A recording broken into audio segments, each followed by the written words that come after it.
Vamos a la palabra de Dios, amados hermanos y hermanas, y aprovecho la oportunidad para saludar también a nuestros hermanos y amigos que por la gracia de Dios nos permiten compartir la palabra con ustedes. Estamos inmensamente agradecidos de su apoyo y también de su paciencia con nosotros. Esperamos en el nombre de Jesucristo que usted sea inmensamente bendecido y edificado en el conocimiento de la verdad.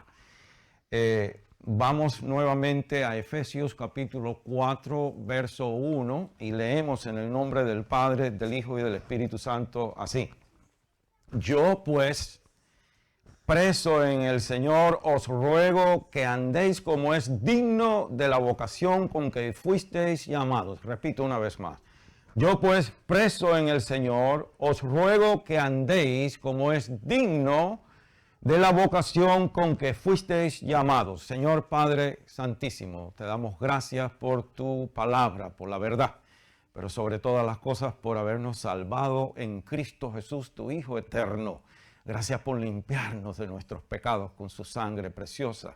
Y gracias por derramar en nuestros corazones tu Espíritu Santo, quien ilumina nuestro entendimiento. Ilumina, oh Señor Espíritu Santo, nuestro entendimiento y prepara nuestro corazón para que seamos transformados por el poder transformador de tu palabra. Y vivamos a la altura de lo que Dios espera de nosotros y glorifiquemos en todo tiempo el nombre de nuestro Señor Jesucristo. Que seamos gobernados y dirigidos por ti, Señor. Por Jesús te lo pedimos y te damos gracias. Amén.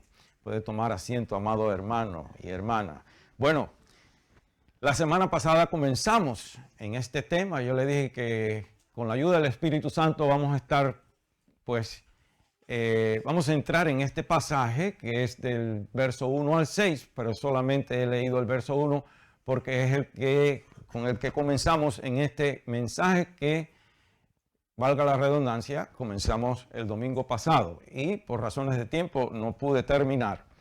Y vimos, fue mi intención o mi deseo llamar la atención de usted a, y cosa que hemos hablado en muchas ocasiones, pero llamar su atención a cómo el tema o el contenido, mejor dicho, de esta epístola a los Efesios, de esta carta a los Efesios, que es una maravilla entre todos los libros de la Biblia. Hay un balance magnífico en la carta, en la que en los primeros 3 capítulos, Pablo, bajo inspiración divina, nos pone delante todos los privilegios, todas las bendiciones, todas las garantías, toda esa maravilla que tenemos y que somos en Cristo Jesús. Pero al llegar al capítulo 4 vemos un cambio inmediato, vemos un cambio marcado en lo que viene comunicando el apóstol. En los primeros 3 capítulos están saturados de bendiciones, de promesas, de garantías, de privilegios en Cristo. Pero en los 3 últimos capítulos, que son el 4, el 5 y el 6, Pablo comienza, bajo inspiración divina, a instruirnos cómo usted y yo, personas nacidas de nuevo en Cristo, que tanto hemos recibido por medio del Señor Jesucristo, que inclusive en quienes mora el Espíritu Santo, Él comienza a decirnos por cuanto Dios ha, podemos decir, ha vaciado esta infinita multitud de bendiciones en usted. Ahora Dios espera que el que ha recibido tanta bendición y el que tiene tanto privilegio en Cristo Jesús, en estos primeros 3 capítulos, ahora en estos 3 últimos, comienza a instruirnos cómo debemos vivir a la altura que Dios espera que vivamos todos los que hemos recibido tanta bendición de parte del Señor Jesucristo.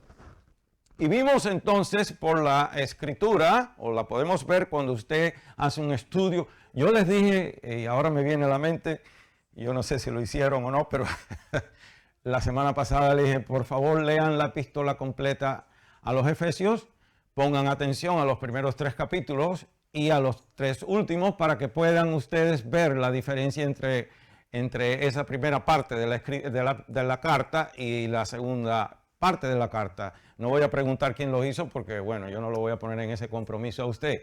Pero si usted lee la epístola a los Efesios y hace eso que le estoy diciendo, es decir, no la lea como decíamos en la escuela cuando estábamos aprendiendo las tablas de multiplicar de carretilla, así de corrida, no.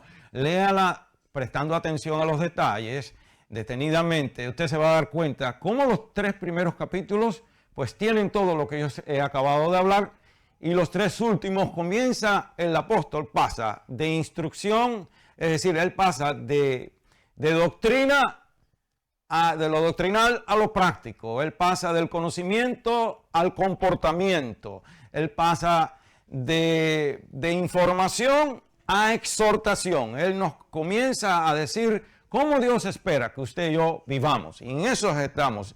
Y llegamos hasta esta parte donde dijimos que esta exhortación del apóstol Pablo a la iglesia, en primer lugar, es personal, porque él emplea esta frase: yo pues os ruego. Está hablándonos directamente a cada uno de nosotros. Recuerde que hemos dicho en múltiples ocasiones, y usted lo sabe perfectamente, que Dios es un Dios personal.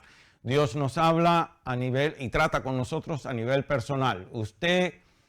Cuando usted clama a Dios, escuche esto, cuando usted se comunica con Dios, cuando usted habla con Dios, Dios le presta atención a usted, y Él tiene la capacidad de hacerlo porque Él es todopoderoso. Y él le presta atención a usted como si usted es el único o la única persona que existe en este mundo, en el universo. Él tiene esa capacidad. Él es un Dios personal. Y en esta carta, en este momento, Dios nos está hablando a nosotros personalmente. Es una exhortación, pues, personal. Y Pablo nos está hablando a nosotros, aunque él escribió esta carta hace casi 2000 años, esta carta sigue tan efectiva y eficaz como en el primer día. Entonces, lo primero que vemos aquí es esa palabra rogar, la palabra rogar, que es sinónimo de implorar, de suplicar o de conjurar. Y en este caso se traduce de una palabra griega cuyo significado es mucho más amplio del que obtenemos de la palabra rogar en castellano. Y significa el unir o sumar el esfuerzo de un individuo a otro. Y en este caso es mucho más significativo esta exhortación cuando sabemos de quién viene. Sabemos que el autor intelectual de cada frase en la Biblia es el Espíritu Santo de Dios, excepto cuando habla el diablo. Vamos a hacer esa aclaración. Esto es un paréntesis rápido. Donde usted lea en la Escritura que habló el diablo, él no fue inspirado por el Espíritu Santo. El diablo jamás podrá ser inspirado por el Espíritu Santo. Pero el detalle de que fueran registradas las palabras del diablo en la Biblia sí fue dirigido por el Espíritu Santo al autor de ese libro. Fuera Mateo, fuera Marcos, fuera Lucas, fuera Juan, el que fuera. El caso es que, volviendo al asunto, cada palabra de la palabra de Dios, el autor intelectual, es decir, quien inspiró esa palabra, es el Espíritu Santo. Sabemos que la tinta fluía de la pluma de Pablo, pero las palabras inspiradas venían del Espíritu Santo, y eso hace mucho más significativo cuando sabemos que es una exhortación personal a nosotros. El Espíritu Santo nos está exhortando a nosotros a que vivamos de esta manera que Dios espera que vivamos en la segunda parte de esta epístola. Y esa palabra ruego, según los estudiosos del griego, dicen que viene de la misma raíz de la palabra consolador. Y sabemos por la Escritura que otro de los nombres del Espíritu Santo es el Consolador, nuestro Consolador eterno. En Juan 14:8, el Señor Jesucristo le dice a los discípulos cuando están muy preocupados, nerviosos, afligidos, porque Él les está diciendo que va a regresar a la gloria que siempre tuvo con el Padre. Él le dice, no se preocupen, yo no los dejaré huérfanos, yo les enviaré otro consolador. ¿Y qué sacamos de esto, hermano? Que usted y yo no estamos solos. Tenemos al Espíritu Santo en nosotros. Dios no nos está pidiendo que nosotros vivamos, porque esto no lo podemos vivir en nuestra propia fuerza. Usted y yo no podemos hacer o conducirnos no podemos actuar como Dios espera de nosotros en nuestra propia fuerza. Es imposible. Aún con la ayuda del Espíritu Santo no es fácil porque estamos todavía en este cuerpo de carne y sangre. ¿Recuerdan ustedes en Hechos capítulo 1, verso 8? El Señor Jesús les está hablando a los discípulos, es decir, ya Él está por ser llevado al cielo nuevamente, por ascender a la gloria que siempre tuvo con el Padre, y Él les da esas instrucciones.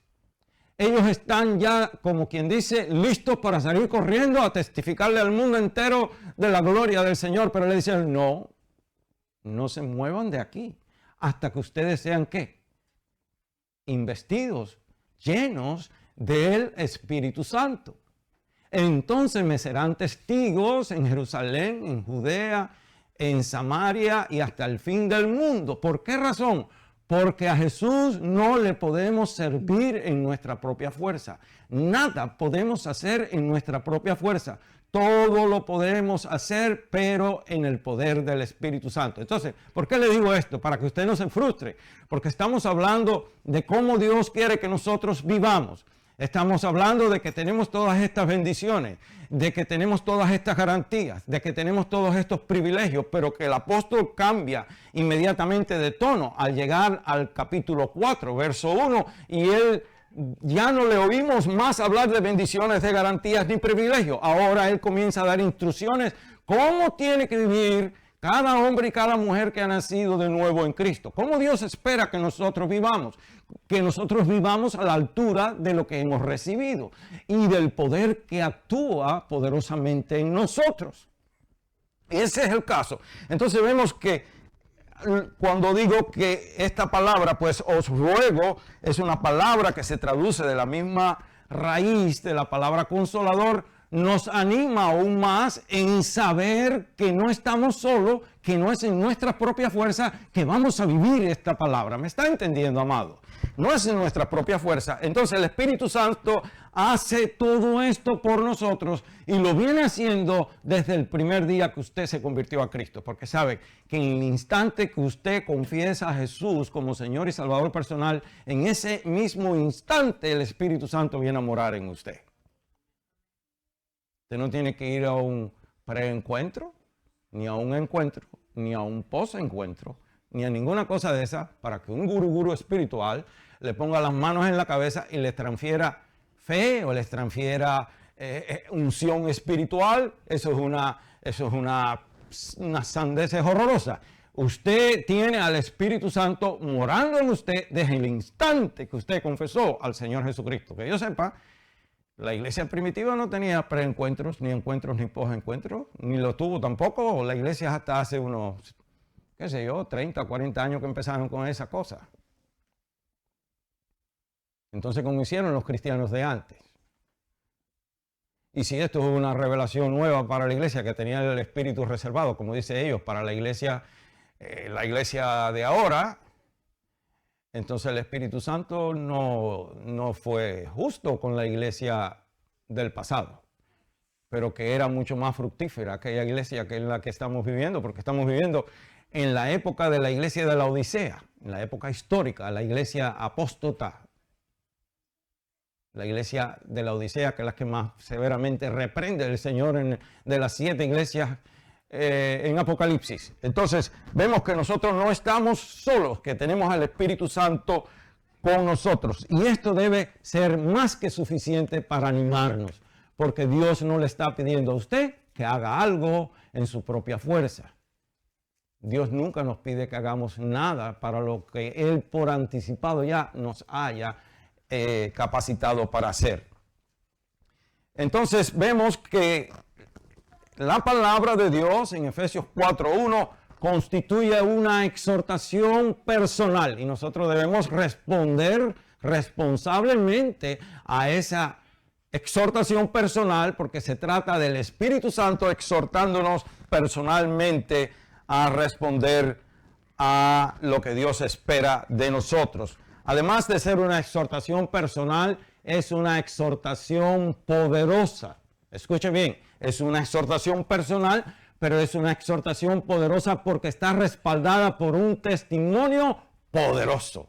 el testimonio del apóstol Pablo. El apóstol Pablo les recuerda a ellos que él está preso en Roma. Cuando Pablo está escribiendo la carta a los Efesios, él está en un calabozo, él está tras la reja y amarrado con una cadena también.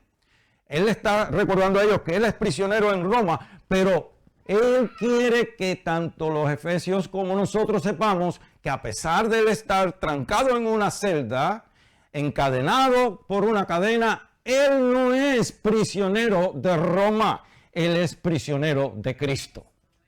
Él es prisionero de Cristo. Y eso dice mucho del calibre espiritual del apóstol Pablo. Pero dice mucho para cada uno de nosotros. ¿Sabe por qué? Pablo no nació así. Pablo no era un superhombre. Pablo fue un hombre que se rindió completamente a la voluntad de Cristo. Entonces, por la intimidad del apóstol Pablo con el Espíritu Santo, el apóstol Pablo, por cultivar esa intimidad con el Espíritu Santo, el apóstol Pablo fue capaz de comenzar a ver las cosas a través del lente bíblico. Pablo comenzó a ver todo de acuerdo a la perspectiva bíblica y él entendió que aunque estaba preso detrás de una reja, amarrado con una cadena, realmente él no era prisionero de Roma, sino que era prisionero de las cuerdas de amor de Cristo. Él entendió que por cuanto él le pertenecía a Cristo, él estaba a disposición de Cristo. Y el Señor Jesucristo tenía pues la completa libertad, diríamos, de usarle según a él le pareciera. Según a él le pareciera. Y él quiere pues que los lectores, tanto usted como yo, como aquellos de aquella tiempo, supieran que aunque él estaba encerrado en esa cárcel, él pertenecía al Señor Jesucristo. Cuando él se convirtió a Cristo, Pablo rindió toda su voluntad al Señor Jesucristo. Él vino a ser un prisionero de Cristo. Y eso es lo que usted y yo tenemos que procurar. Esa debe ser nuestra meta. Que nosotros vivamos para hacer la perfecta voluntad del Señor Jesucristo. Que Él tenga la preeminencia en nuestras vidas. Figúrese usted que Pablo entendió que, bueno, él era un siervo de Jesús. Cuando nosotros decimos que somos siervos, ¿sabe qué significa la palabra siervo? Sin voluntad propia. Siervo significa sin voluntad propia. Y por cuanto él era un siervo de Cristo, él vivió para hacer la voluntad del Señor Jesucristo. Y sabemos que el Señor lo usó para fundar múltiples iglesias, muchísimas iglesias donde no se había predicado por primera vez el Evangelio. Él se propuso llevar el Evangelio donde nadie había hablado del Señor Jesucristo. Y además de eso, Dios nos envió, que están aquí en este libro registrados, 14 cartas a través de la pluma de Pablo. Y los teólogos, tanto los teólogos como los historiadores, están de acuerdo que dado el temperamento dinámico e hiperactivo del apóstol Pablo, no hubiese escrito ni siquiera un tercio de las cartas que escribió, excepto estando preso. Entonces vemos que Pablo entiende, él sabe que aunque está preso tras una reja, esto es parte de los propósitos divinos de Dios. Es el proceso de Dios en la vida de un hombre o de una mujer. Porque ya por cuanto yo soy de Cristo, no importa cuáles sean mis circunstancias, yo soy de Él. Y quien está cuidando de mí es Él. Él estaba preso. César tendría las llaves de la reja y del candado, el grillete que le aprisionaba por los tobillos con las cadenas, pero realmente quien determinaba el tiempo de su presidio era el Señor Jesucristo. La estadía que él tendría que estar allí y quien estaba en cuidado perfecto de él era el Señor Jesucristo. ¿Qué lección aprendemos de esto, amado? La aplicación espiritual de esto es que las circunstancias que usted y yo enfrentemos, las adversidades que usted y yo enfrentemos, lo que sea en la vida que venga hacia nosotros, no puede ni dictar nuestro estado de ánimo, ni mucho menos nuestra conducta. Las circunstancias no pueden dictar nuestra conducta si sabemos que somos de Cristo, que pertenecemos a Cristo, independientemente de lo que esté pasando en derredor nuestro. Si somos de Él, Él está cuidando de nosotros.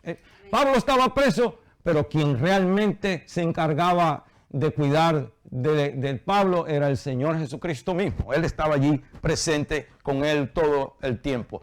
Note que en ningún momento en sus epístolas, lea todas las epístolas de Pablo, en ningún momento él se está lamentando de sus penurias, de sus presidios, de sus sufrimientos. En ningún momento.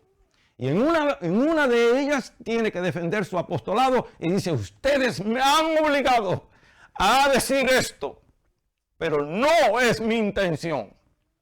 Pablo no está llamando nuestra atención ni a los barrotes de la reja, ni a la cadena que le aprisiona, ni a las penurias del presidio romano. Él está llamando su atención y mi atención a las cuerdas de amor del Señor Jesucristo y al poder transformador del Espíritu Santo. A eso es que Pablo está llamando nuestra atención.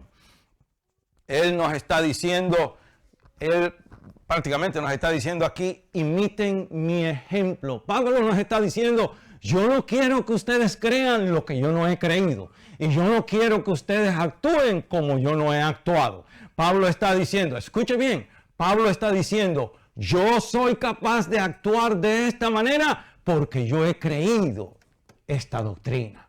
Yo he creído esta palabra y por cuanto yo tengo una convicción inconmovible, una fe completa en el Señor Jesucristo y en su perfecta voluntad, entonces yo soy capaz de vivir para Él de la manera que vivo. Hermano, en esencia es que si nosotros creemos todo lo que enseña esta palabra de Dios, y la ponemos en nuestro corazón, seremos entonces de comportarnos de acuerdo a esa palabra. ¿Qué es lo que Dios espera de nosotros? Que nuestra conducta refleje, nuestra conducta manifieste el poder transformador de la palabra de Dios en nosotros. Que nosotros, en otras palabras, vivamos lo que profesamos. ¿Sabe usted por qué hay tanta gente que no quiere saber de la iglesia evangélica? ¿Sabe usted por qué hay tanta gente que no quiere saber del Señor Jesucristo? Por el testimonio de nosotros los cristianos. Nosotros andamos obesos de Biblia, estamos gordos como vacas cebadas de doctrina. Andamos sobrecargados de doctrina, conocemos mucha palabra.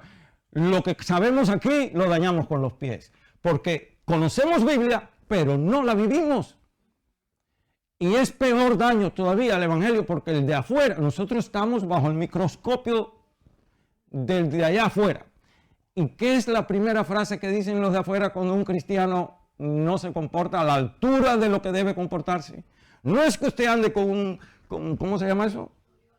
La aureola de santo y con los ojos de chivo degollado. No, inmaculado, como las pinturas del Renacimiento.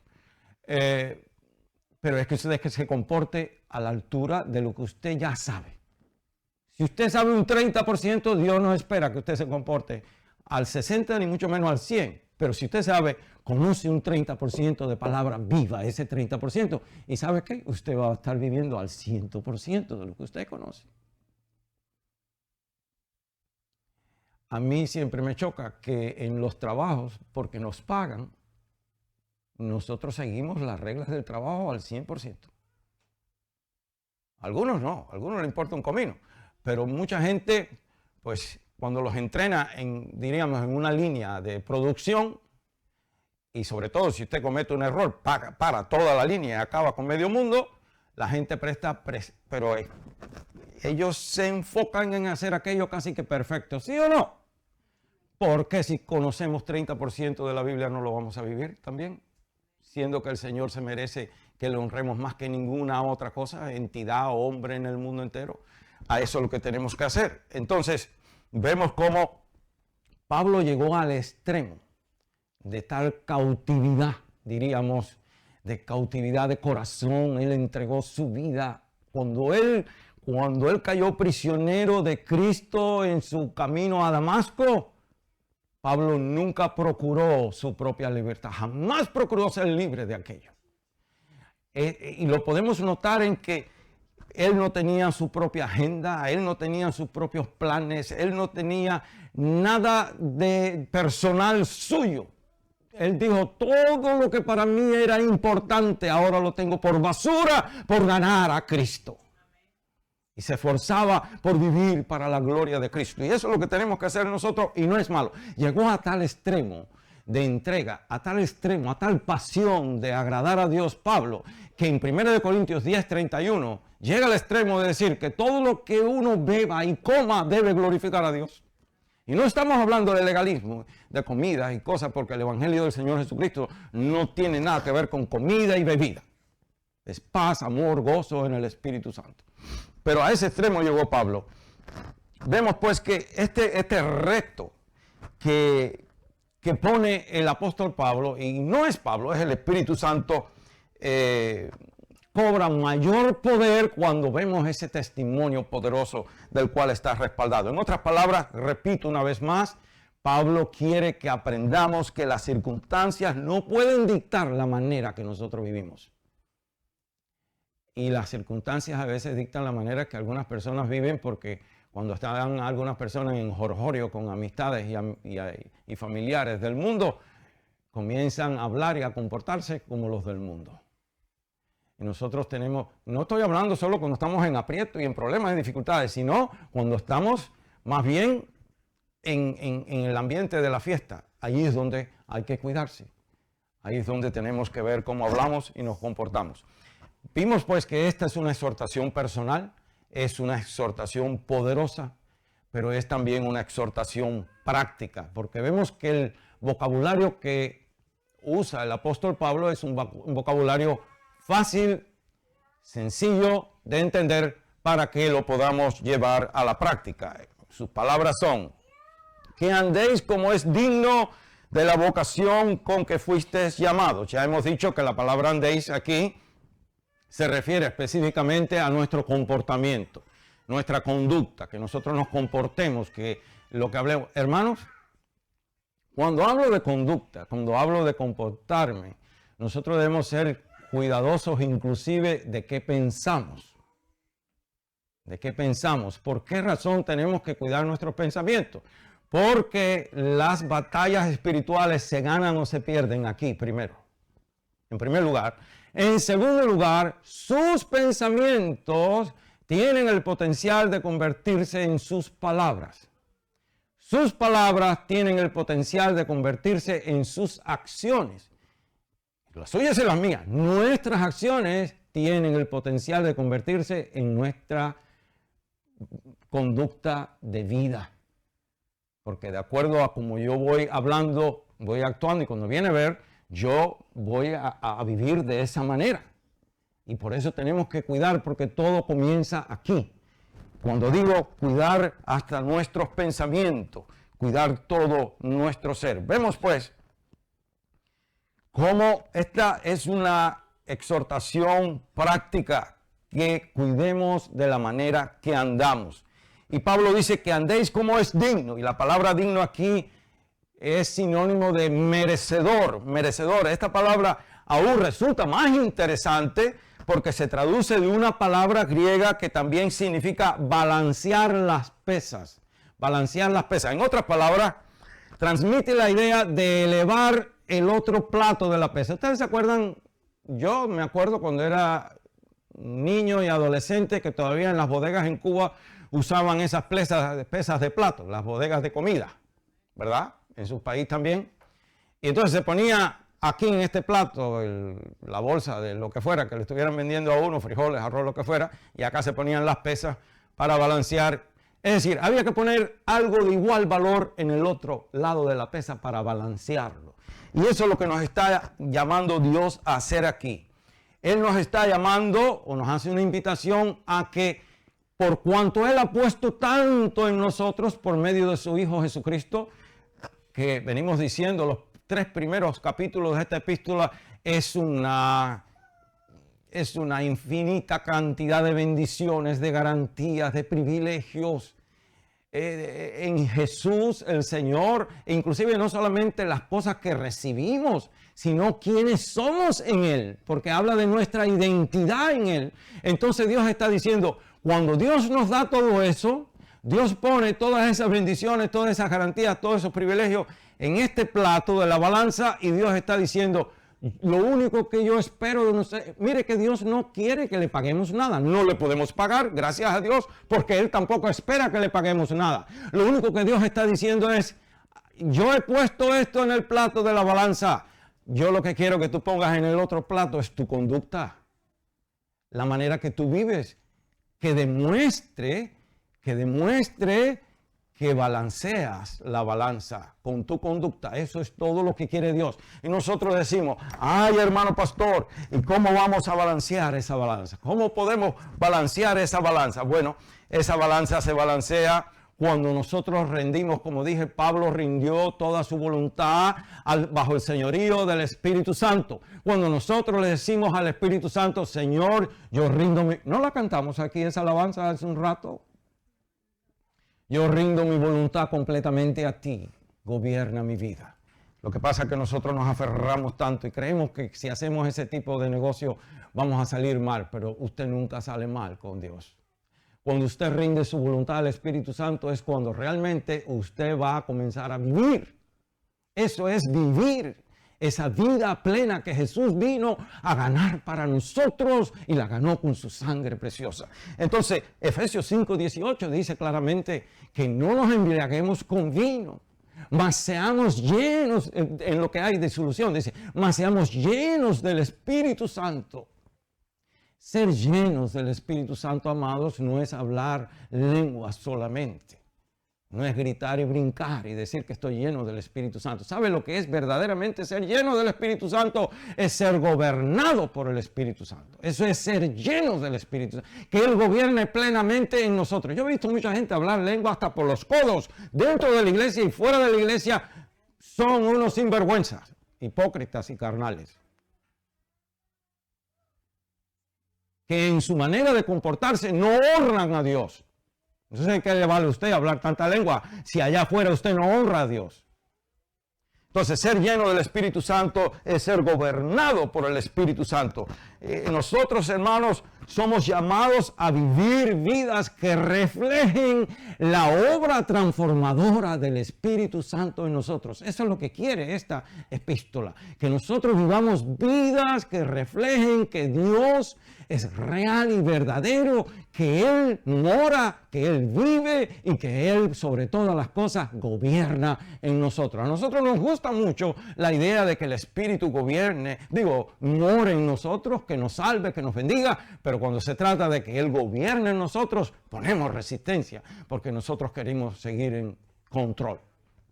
Queremos seguir en control. Entonces, Él quiere que nosotros reflejemos la realidad del poder transformador del Espíritu Santo. Somos llamados a vivir vidas que honren el Evangelio del Señor Jesucristo. Nosotros somos llamados a honrar el apellido que recibimos, ese apellido de cristianos. ¿Sabía usted? Yo sé que usted lo sabe, pero vamos a refrescar esto. La primera vez que fueron llamados los creyentes cristianos fue en la iglesia de Antioquía, en Siria. ¿Por qué le llamaron cristianos por primera vez a ellos? Porque insistían en imitar a Cristo, insistían en vivir la manera que Cristo vivió. Por eso le llamaron cristianos. Y yo recuerdo cuando era muchacho que lo primero que me decían a mí cuando iba a la escuela, mis tías y mis tíos, era no dañes el apellido, no manches tu apellido. Había una obsesión con el apellido, que hay que cuidar el apellido. Bueno, más importante que nuestro apellido de familia terrenal es el apellido espiritual que hemos recibido en Cristo. Y si somos cristianos, hemos sido llamados a honrar ese apellido cristiano. Eso es lo que está diciendo Pablo aquí. Nosotros somos llamados a ser diferentes. Segunda de Corintios 5:17 dice, de modo que si alguno está en Cristo, nueva creación o nueva criatura es. He aquí las cosas viejas pasaron. ¿Qué cosa? La pasada manera de vivir tiene que quedar atrás. He aquí todas son hechas nuevas. Ahora tenemos que comenzar a vivir como un hombre o una mujer nacida de nuevo en Cristo y gobernada por el Espíritu Santo. No me alcanza el tiempo para ir a la Escritura, pero somos llamados a ser santos, como dice Primera de Pedro, verso 13 al 23. Si usted quiere, búsquelo, y si el hermano lo pone ahí, mejor todavía, pero no hay tiempo. Primera de Pedro, capítulo 1, verso 13 al 23, en esencia dice ¿qué cosa? Que si nosotros somos hijos y llamamos a Dios Padre, tenemos que ser santos como Él es santo también. Creo que lo dice por algún lado. ¿Y por qué razón? Porque nosotros no fuimos redimidos con cosas corruptibles como oro, plata, qué sé yo qué más, sino con la sangre preciosa del Hijo de Dios. Y nosotros somos llamados a ser imitadores de Cristo, como dice también allá en Primera de Juan, capítulo 2, verso 1 al 6. Todo eso, hermanos, es posible si sabemos y confiamos en que tenemos al Espíritu Santo en nosotros morando. Tenemos el deber de tratar, hermanos, de balancear esa balanza. Recuerde que eso trae, como dije, las palabras de este primer verso nos traen a mente como Dios quiere que balanceemos la balanza, que balanceemos esa balanza. Tenemos el deber de vivir en la luz de la doctrina de Cristo. Tenemos el deber de cuidar que nuestra conducta vaya de acuerdo a lo que nosotros profesamos, que somos. En Hebreos 11, capítulo 11, específicamente versos 32 al 38, nosotros ahí somos llamados a considerar las experiencias y el testimonio de aquellos santos. ¿Cuál fue el secreto de aquellos santos que dice la Escritura? Específicamente en el verso 38, que el mundo no era digno de ellos. ¿Pero por qué? ¿Cuál fue el secreto de ellos? El secreto de ellos que ellos caminaron por este mundo con sus ojos fijos en el blanco de la divina vocación, que es el Señor Jesucristo. Ellos no pusieron sus ojos en las cosas temporales de este mundo. Ellos pusieron sus ojos en el blanco de la divina vocación, que es Cristo Jesús. Eso es lo que está pidiendo Dios, Espíritu Santo, de nosotros que tanto hemos recibido, que tanto nos ha dado por medio de Cristo. Y si tenemos 3 capítulos que son como una camionada de bendiciones y de garantías, de privilegios y de favores en Cristo Jesús, Dios dice ahora, por cuanto te he dado tanto, lo único que te pido es que balancees la balanza. Que el mundo pueda ver que yo soy real y verdadero, porque de ti depende que yo sea blasfemado o no. Porque por causa de la iglesia es más blasfemado Dios que por los del mundo. Él está pidiendo que nosotros vivamos su palabra y que demostremos que Él es real y verdadero. Eso es todo lo que quiere Dios. El propósito de esta exhortación del Espíritu Santo a la iglesia es para que nosotros exaltemos la gloria del Señor Jesucristo. Vamos a estar en pie, amados. Para que nosotros exaltemos y la gente pueda ver que Jesús es real, que es verdadero. Su exhortación es que vivamos un estilo de vida que glorifique a Dios, que Dios sea glorificado y que la gente pueda ver que Él ha venido haciendo una obra, que Él salva, que Él transforma, que Él viene pronto por su iglesia. Ahí donde está usted en pie, por favor, vaya meditando para decirle al Señor que usted quiere ser gobernado por el Espíritu Santo de Dios. No le ponga más resistencia a eso hoy. No tenga miedo. Cuando usted se entregue completamente, cuando nos entregamos sin reserva, le decimos, Señor, gobierna mi vida. A veces nosotros estamos orando y queremos que hablamos eso en el tema de la oración los viernes. Señor, dame esto y dame... No, Señor, que sea tu voluntad. Yo rindo mi vida a tu voluntad. Esa es la clave del éxito, si le podemos llamar éxito a eso. Esa es la clave de una vida victoriosa, que el Espíritu Santo tenga la preeminencia en nosotros. Ahí con sus ojitos cerrados y el rostro inclinado, yo quiero hablarle a los hermanos, pero específicamente también a los amigos que por la gracia de Dios nos están viendo. La mayor bendición que usted pueda tener en su vida es rendir su corazón al Señor Jesucristo. Como decía el hermano durante el devocional, no se van a acabar sus problemas, a lo mejor van a ser mayores, porque el diablo arremeterá contra usted, pero tiene la seguridad de que usted es de Cristo, que está en el hueco de la mano de Dios Todopoderoso, que usted ha entregado su vida al único que le puede dar vida, salvación y vida eterna. El Señor Jesucristo vino para salvarlo a usted de sus pecados y de las consecuencias eternas del pecado. Lo único que usted tiene que hacer es arrepentirse de sus pecados. Y hablo a alguien, si está alguien aquí hoy, aquí entre nosotros, esto es para usted también. Si usted todavía no ha confesado a Jesús como Señor y Salvador personal, hoy es su día de salvación. No resista más el llamado a la gracia salvadora que el Espíritu Santo nos hace. Hoy es día de decirle, Señor Jesús, yo renuncio a mis pecados y yo quiero confesarte como mi único Señor y Salvador personal. Sálvame de mis pecados. Límpiame con tu sangre preciosa. Inscribe mi nombre en el libro de la vida. Gracias, Señor Jesús, por salvarme. Gracias, Padre Santísimo, por dar tu Hijo eterno por nosotros. Ahora yo voy a ser más específico aquí. ¿Hay alguien aquí que aún no ha hecho esa oración? A mí me gustaría hacer esa oración con usted. Y no es para vergüenza de nadie. El único que va a ser avergonzado es el diablo. Quisiera usted hacer esa oración. Si hay alguien aquí, con mucho gusto hacemos esa oración para que usted sea salvo, para que usted conozca a Jesús como su único Señor y Salvador personal. Lo único que tiene que hacer es levantar su mano donde está sentado o en pie y oramos con usted. Y a la iglesia, amados hermanos y hermanas, determinemos vivir esta palabra. Léase la epístola a los Efesios, lea los primeros 3 capítulos y después lea los 3 últimos.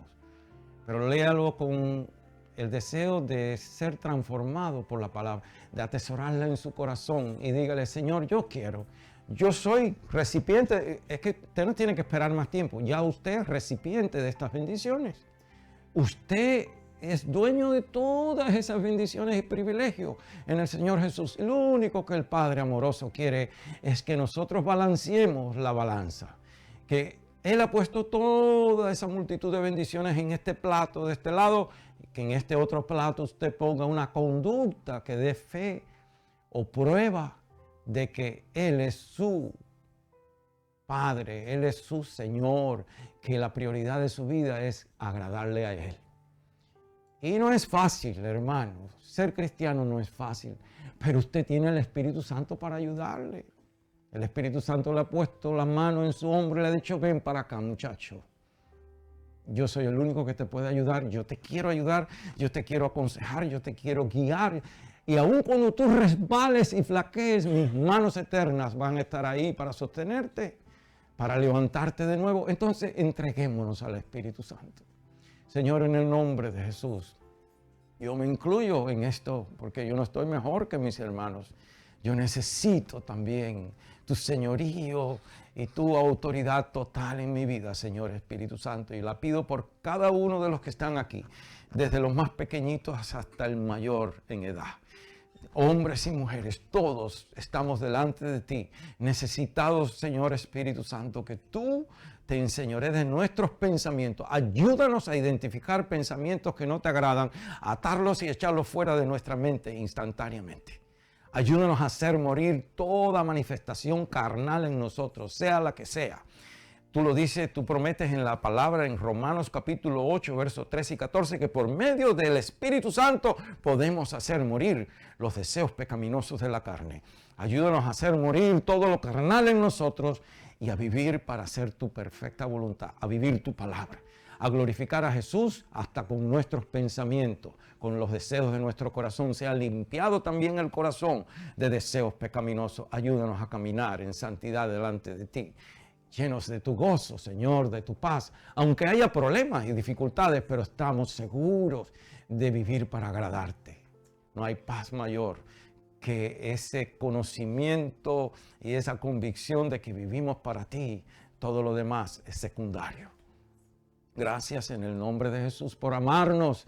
Gracias porque sé que tú nos estás transformando a cada uno de nosotros. Sé que tú nos estás bendiciendo y sé que tú eres fiel para perfeccionar la obra que has comenzado en cada uno de nosotros hasta el día de Cristo. Así lo confiamos, así lo creemos y te damos gracias en el nombre que es sobre todo nombre, en el nombre del Señor Jesús. Amén. Amados, Dios le ama y yo también le amo. Dios le bendiga.